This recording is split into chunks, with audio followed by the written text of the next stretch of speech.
slightly different technology and setup. Thank you for your patience. So this is part 2. So once you've actually got your colonoscopy booked in, whether it's through private or public, typically there'll be a phone conversation because they will phone you to arrange the appointment. The first thing I always do once I book the colonoscopy in, either when I finish the conversation with them or sometimes even as I'm doing it, I'll open my calendar and just block it off, is I make sure to block off 3 days of leave. I would say that's a minimum, and if it's your first time having a colonoscopy, especially if you have polyps removed, I would say book 4 days of leave. I book 3 because I like to have the day before the procedure completely off for all of the prep work, and then the day obviously of the procedure, no work, and the day after, you really have to take off because if you've had sedation, you will not be able to drive. I think it's for 36 hours after the procedure, but it could be 48. So you physically cannot drive that next day. And if you have had sedation, you might be a bit out of it, you might need to sleep, you might just need a bit of recovery time. And if you have had polyps removed, then you'll want that whole day for healing and recovery. And then if this is your first colonoscopy, I would strongly recommend having another day after that to fully recover, or at least like a half day. But I typically just do the 3 days.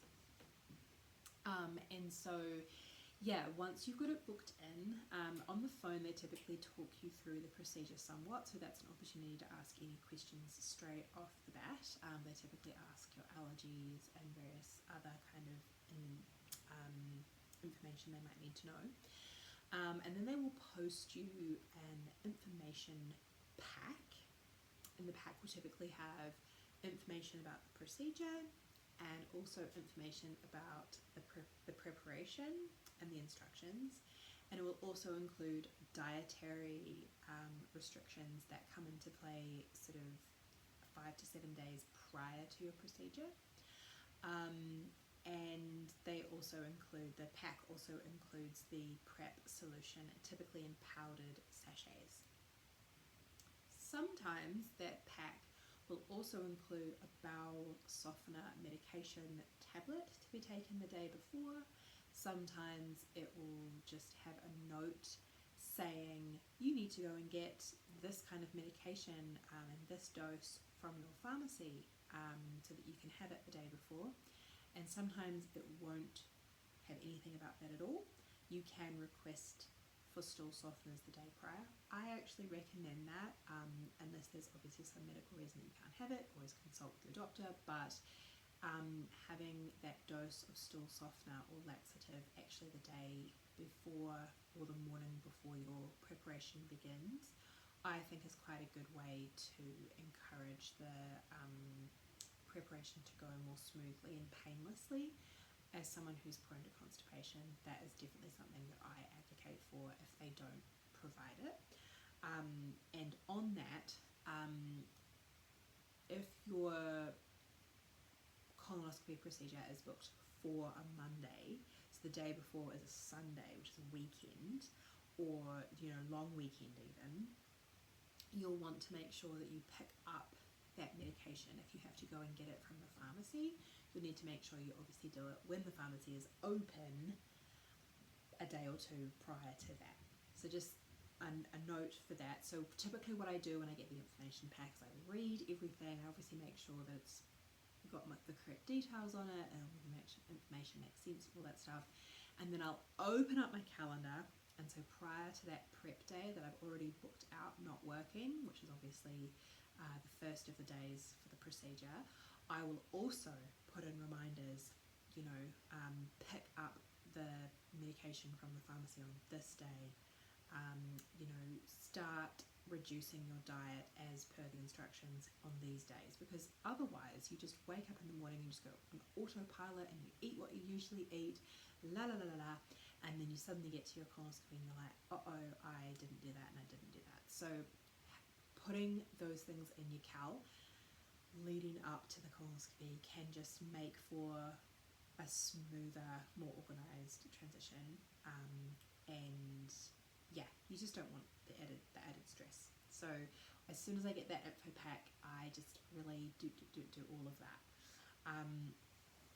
And what I also like to do is maybe even write a shopping list, or just allocate a little bit of time to thinking about the food shop for that week, and what things you need to swap out. So for example, one of the things that you're not to have for at least, I think it's 3 or 4 days before your procedure, is seeds and nuts. So anything like granola with seeds and nuts, or muesli bars that have a lot of seeds in them, so any of that stuff is out for those full days.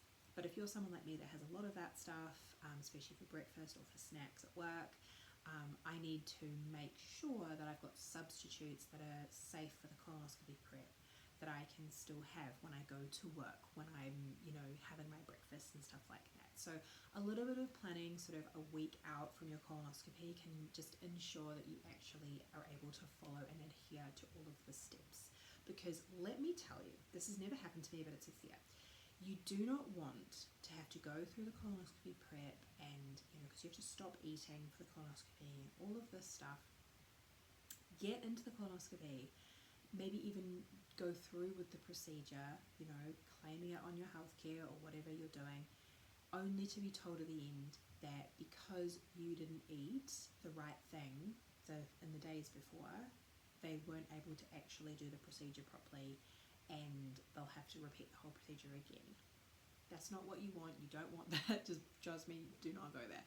You may as well get it right the first time, do all the prep properly. It might seem really excessive, but I follow it every time, and it's never gotten me into any issues. The only thing with me is that sometimes the dietary changes and restrictions can potentially make me more constipated, which you don't want to be when you're doing the colonoscopy prep. So I actually do things like upping my kiwi fruit intake, or my magnesium intake up until you have to stop taking supplements. I will increase those things to soften the stool and get my bowel moving. And then, especially if you're having that stool softener the day before, that was the prescription one, and then, then you go into the bowel prep. So you've had a full week of really preparing your bowel so that you just don't have as much discomfort. I've had at least 1 or 2 colonoscopies where I didn't really actively focus on softening the stool going into it, and they were more uncomfortable to do the prep. So I now do it because why endure the discomfort any more than you need to? So and then leading up to the colonoscopy, as I said, you go through those steps. I put the dietary sheet up on the cupboard of my pantry so I can very visually see a reminder. Oh, that's what I'm allowed to eat, that's what I'm not. If my husband is cooking for us, he can see it, he knows what's happening. That's a really clear thing to do. And then obviously I take the stool softening medication at the prescribed time. I typically have reminders on my phone and little alerts on my phone so I don't forget. And then on the day of the prep, I make sure to have big reminders around the time where you have to stop eating. It's typically fluids only after a certain point, and I make sure to have lots of reminders, because what I'll do is I'll plan the meals for that day around that time. So say, for example, because I think this was the case last time, and I think it's the case for this next one that I've got booked in August, I have to stop eating around 3 or 4 p.m. in the afternoon. So I wouldn't usually have a bigger meal at 3 or 4 p.m. I might have a cup of tea, maybe a bicky, that might be it at 3 or 4 p.m. usually. But what I will do on my colonoscopy prep day is I'll probably have, obviously I'll be on a reduced adapted diet already. So I'll have whatever I'm allowed to have for breakfast, probably at the usual time. then what I'll do is maybe have like a snack in the morning or around lunchtime, and then I might have like a light meal that is obviously adheres to the diet, but is kind of a replacement for lunch or something like that, just before I'm not allowed to eat. So if I have to finish eating by 4, I will have this light meal between 3 and 4, and I will have whatever drinks, coffee, tea, whatever I'm allowed to have still at that time. I'll have the last one of that time. Probably wouldn't have coffee. Maybe, I don't know. Anyway, have it at that time so that I stop eating and then I am not like ravenously hungry by dinner time.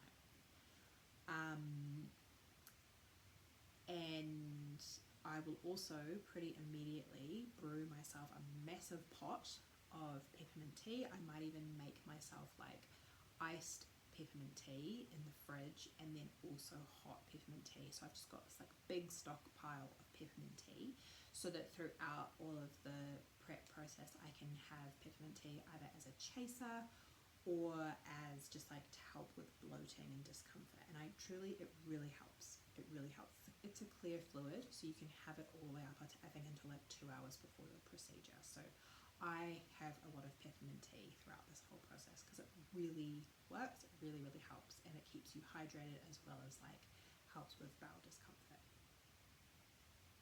And then I follow the instructions as per the bowel prep, which does vary depending on the type.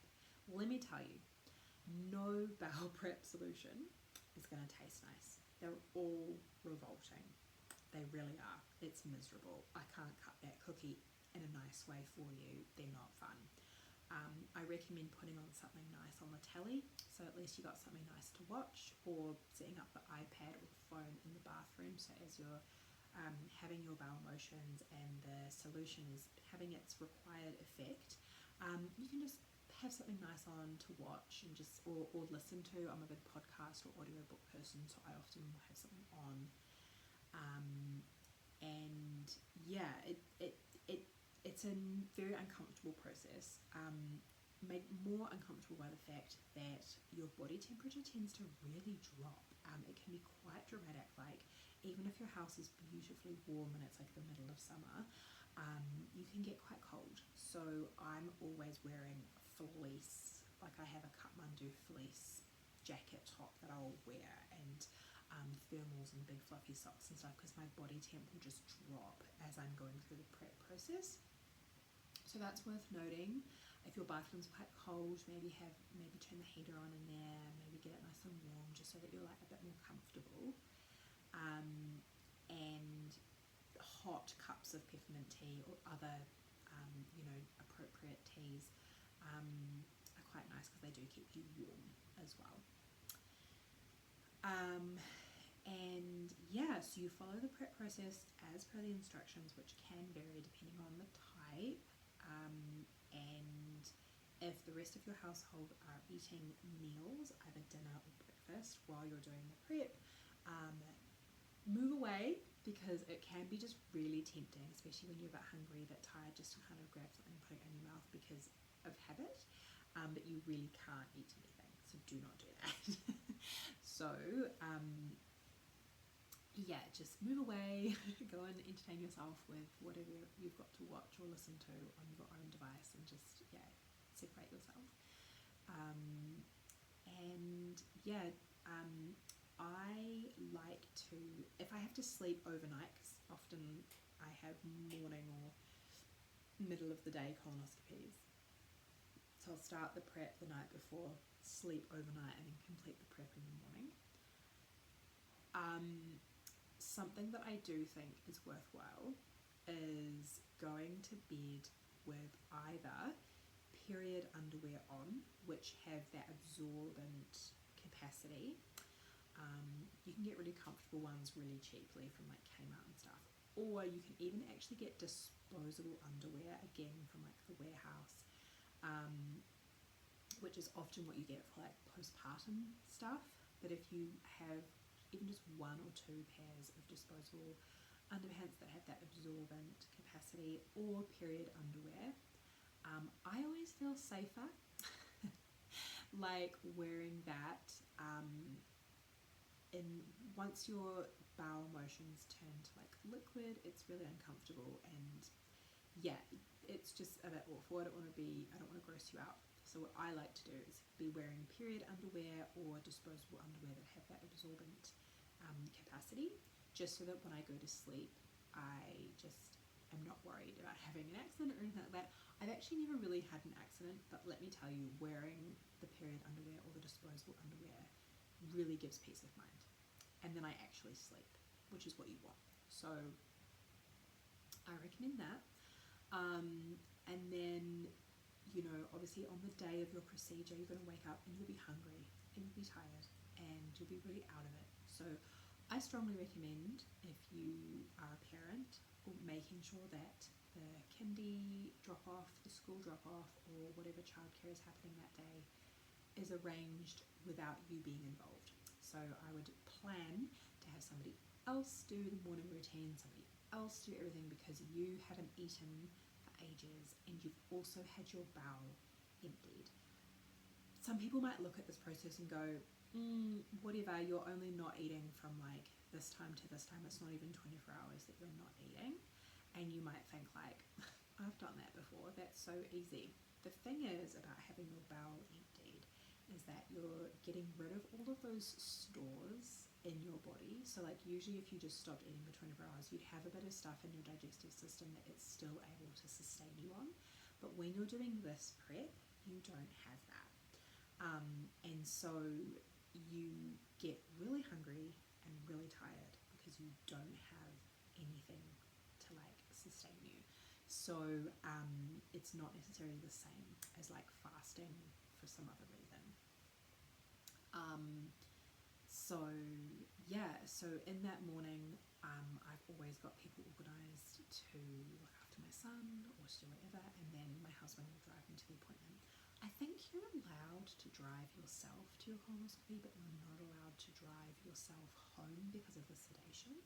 But I would strongly, don't quote me on that, that might be different for different places, but I would strongly suggest having someone drive you to the appointment, because let me tell you, if you've not eaten and you've had a mixed sleep because you're uncomfortable, hungry, and anticipating your procedure the next day, and then, you know, you probably don't want to drive. I think it's probably better just to arrange someone to drive you. Someone has to drive you home and then be with you for that next 24 hours anyway. So, you know, maybe your partner needs to like take a day off, or take 2 days off, or take a day off and then work from home just so they're around. Things like that. So just worth considering, you know, who's going to look after you, who's going to look after your kid or kids, because you're not going to want to, trust me. And then, you know, you obviously stop eating and stop drinking water at a certain point. So you're nil by mouth, and you, by that point, are probably heading into the procedure. We live kind of half an hour away from most of the hospitals, if not further. So I've pretty much always been like finishing any water or anything like that basically by the time we get in the car. I hate having a long drive to the colonoscopy procedure, because if you're still kind of running to the toilet a lot, it's kind of stressful like being in the car. So again, period underwear, disposable absorbent underpants are great things to wear just for peace of mind. I've never had an accident, but as I say, peace of mind and dignity, like just feeling like it's gonna be okay. This time I'm so glad. It's gonna be basically probably like a 20-minute drive to the hospital, if that, because of where I'm having the procedure done this time. So really stoked about that. Just reduces that worry down a little bit. However, because I'm in the afternoon instead of in the morning, I'm a bit nervous about how I'm going to go because I'm so used to having them in the morning that I feel like having them in the afternoon is going to feel like so much longer to wait before you can eat. So that's my personal worry about this one. I think, yeah, having stuff that you can do on your phone, like games or entertainment, stuff like that, is a really great thing because when you're so hungry, it's all you can think about. So yeah, there is a bit of downtime waiting around, like, by the time you're driven there and then you get there and then you've got to wait and then they admit you, and then once you're admitted, they just have to wait until you can go through. So often what happens with colonoscopy units is they'll admit 2 or 3, maybe up to 5 people at once, and then off you go, you get seen, boom, boom, boom, back to back to back, and then the specialist will come out of the theatre and then review everyone's notes and meet with everyone. So if you're first up, your wait time might be quite small, just basically until the specialist is ready to see you and then you go through. But if you're second or third, you've got to wait for the first person. And one colonoscopy is not necessarily the same length as the next one. So the admin team might say, okay, we want you to arrive at 9 and we anticipate that you'll go in at 10, but you're second in the queue. But then the person before you might end up having a much longer colonoscopy than expected, and so then you might actually not go through until 10:30. This definitely has happened because I can tell you when I first had my colonoscopy in New Zealand, so it was the second colonoscopy I'd ever had, obviously they were expecting me to have 0 polyps and I had like 30 something polyps, so obviously it was a much longer procedure than expected and they just had no way of knowing that, and it just happened. So I don't remember what order I was, like, I don't remember whether I was first or whatever at that time, but it meant that anybody after me would have had to wait longer than planned. So it's just how it goes. It's not because they're neglecting you. It's not because it's a bad system. It's literally just like sometimes they have no way of knowing. Last time I had the colonoscopy, I think I was last, so I had to wait quite a while. So I watched a lot on my phone. I was like going through messages and I was catching up with people. I was a bit out of it because I was super tired and super hungry, so I was trying not to do anything too important, but I was definitely needing some like entertainment on my phone. So yeah, bring stuff to do, bring a book to read, bring your headphones so you can fully just be on TikTok, whatever it is, like bring it. They typically offer you a Wi-Fi password at the hospital so you can use it if you need to, but yeah, bring stuff to do, definitely.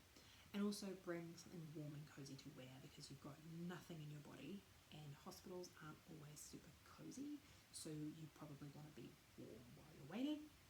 You typically have to wait in a gown rather than your clothing, but yeah, you can bring like blankets and socks and stuff like that. If you have your period, you can still have a colonoscopy, just FYI. That's happened to me. I've had my period a couple of times for a couple of them and it's been fine. I wore period underwear anyway.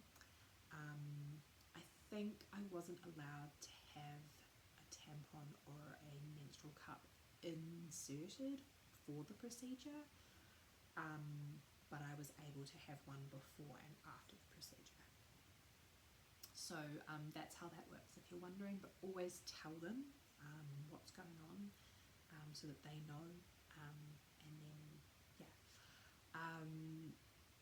And yeah, when they admit you, you can obviously ask any questions that you might have, and you can chat to them about how you're feeling and about how the prep went. They'll ask you questions, or they should. And then when they admit you, they typically put an IV in your arm because that's how they give you the sedation. I have an anaphylactic reaction allergy to cranberry, and cranberry is an ingredient they often put in the food that they feed you afterwards. You have a selection of different sandwich flavors to choose from when you're admitted as to what you want to eat afterwards. And chicken and cranberry is like one of the sandwich fillings that they typically do at like all the hospitals. So I typically get given a bright red band on my hand that says like anaphylactic allergy to cranberry, do not offer her, so that afterwards when I'm waking up and I'm like still partially sedated and I'm super out of it and they bring me some food, I don't have to be like, is there cranberry in this? Because I'm out of it. So that's a thing. If you've got allergies, make sure you tell them, even if they're just food allergies, because you will get fed while you're there, and you probably will be kind of out of it afterwards when they bring you the food, and you'll be so hungry that you'll eat anything. So just make sure you do your allergies when you're admitted. It's part of your paperwork that you typically have to fill out anyway.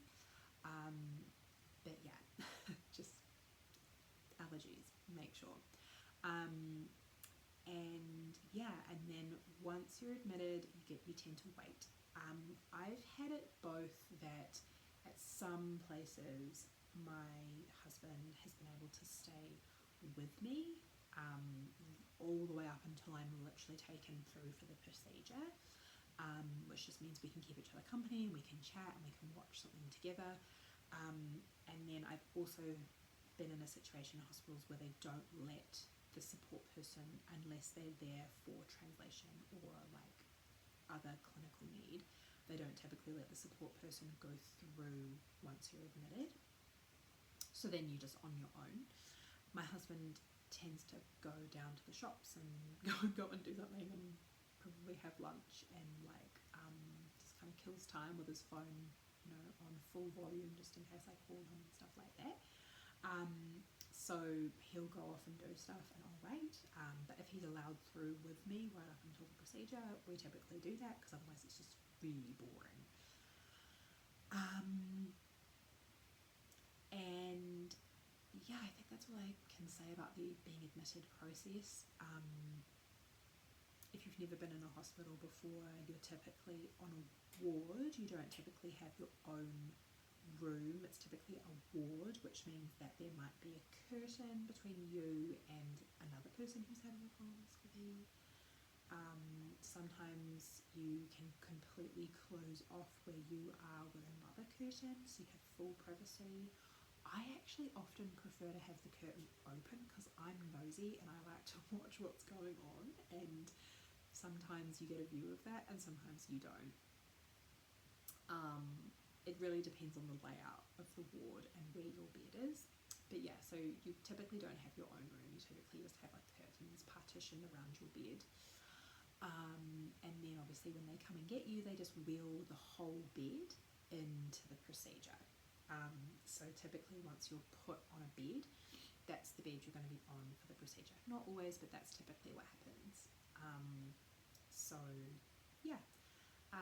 If you want to bring stuff with you, they typically have like a place where you put your bags and any of your clothing and any of your stuff. But they obviously, if you've got to wait, they let you have your phone on you.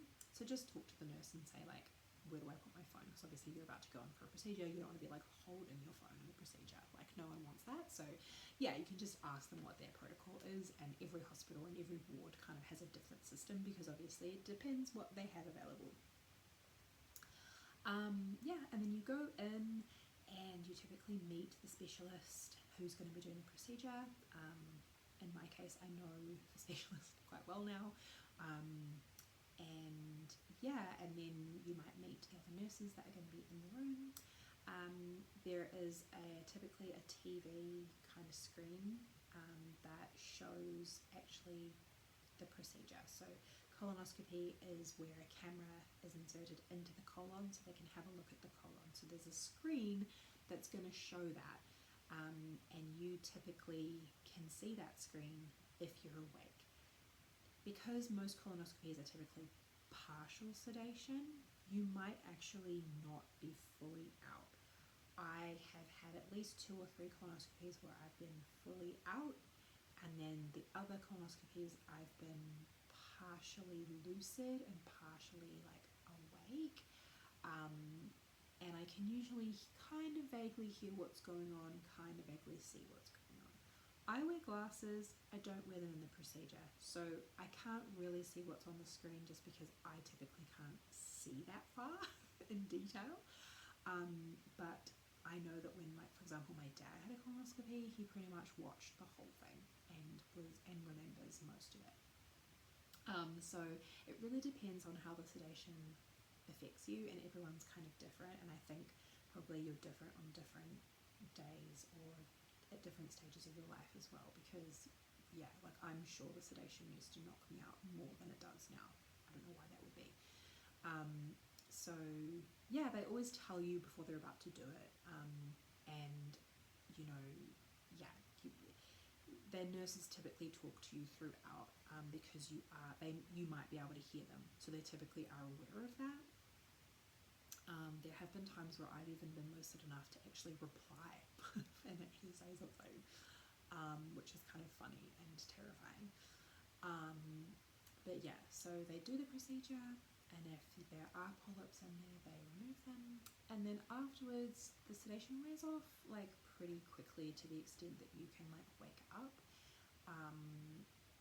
I have previously advocated to have peppermint tea as soon as I wake up. Like I've requested that when I was admitted. I've been like, I want peppermint tea as soon as I wake up, because that for me is often when there's most likely to be bloating and discomfort, because if you have polyps removed, things are a little more sore than they would be if you don't have any polyps removed. Having said that though, sometimes when I've had polyps removed, it's not been sore at all. It really depends.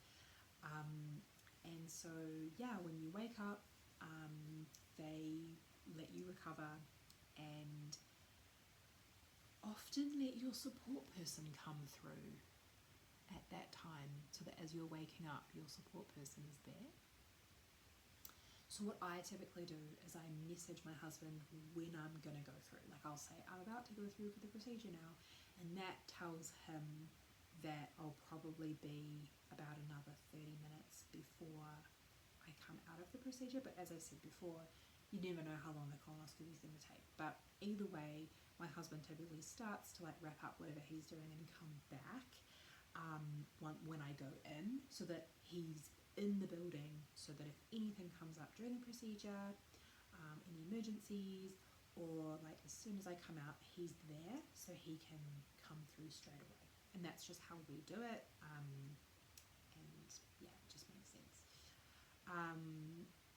And then when you're awake enough to kind of talk and respond and whatever, they probably check your blood pressure and stuff like that, but they feed you, and that's really exciting because you are hungry, and they give you like a very minimal kind of thing, typically something like pumpkin soup, and then like a ham and cheese sandwich and a cup of tea, and maybe some biscuits, or maybe like, yeah, something like that, and you can eat as much of it as you like.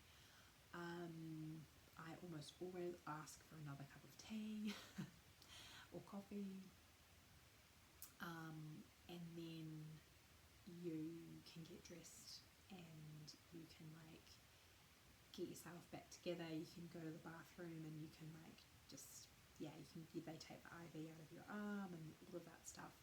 And then there's typically a separate waiting area where you wait to talk to the specialist about your procedure. And so you do that, and then they can give you the preliminary results. So in my case, what often happens is they remove polyps. They tell me how many there were.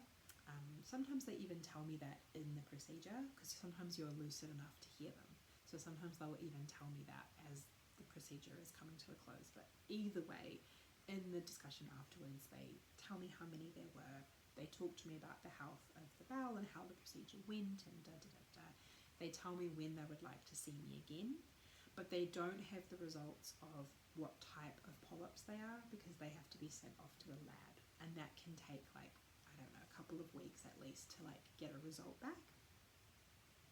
So they obviously do that, but yeah, so if you've got no polyps, they'll tell you that, and then they'll talk about the health of the bowel and anything else that they felt is relevant, and then that's it. And then yeah, you can typically go home after that, and you can typically just eat normally after that.